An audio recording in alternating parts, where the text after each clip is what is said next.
લોહી રેડી તિરંગાને બચાવે છે. લોહી રેડી તિરંગાને બચાવે છે. ધન્ય છે આપણા શહીદ વીરોને કે આપણા ધબકારા માટે પોતાના ધબકારા ગુમાવે છે. હું રાજકોટ વિદ્યાર્થી આજે આપણી સમક્ષ વીર ભગતસિંહ વિશે કંઈ કહેવા માંગુ છું. ભારત તો વીરોની ભૂમિ કહેવાય છે.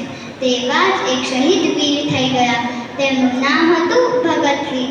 ન જાણે કેટલાય શહીદ વીર થઈ ગયા અને આગળ પણ થશે, પરંતુ ભગતસિંહ જેવો વીર હજી સુધી કોઈ નથી. તે ખૂબ જ ઓછું જીવ્યા, પણ એકદમ ગુલામી વિના. તેઓ હવે પણ આપણા દેશની એક જીતતી જાગતી મિસાલ છે. આપણે હવે પણ તેઓનું નામ લઈએ છીએ તો આપણા અંદર એક પ્રકારનું જુનૂન આવી જાય છે. તેઓ માત્ર 23 વર્ષની ઉંમરમાં જ મરી ગયા, શહીદ થઈ ગયા હતા.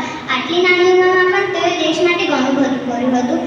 તેઓનો જન્મ 27 સપ્ટેમ્બરે 1907ના રોજ રાયપુર નામના ગામમાં થયો હતો. તેઓની માતાનું નામ વિદ્યાવતી અને પિતાનું નામ કિશનસિંહ હતું. તેઓ નાનપણથી જ દેશભક્તિના વાતાવરણમાં જન્મ્યા હતા. આટલી નાની ઉંમરમાં પણ તેઓમાં આટલું જુનૂન હતું કે તે કહેતા કે કંઈ પણ થાય તે અંગ્રેજોને ભારતમાંથી ભગાડીને જ રહેશે. તેથી તેઓને વીર ભગતસિંહ કહેવામાં આવે છે. ધન્યવાદ.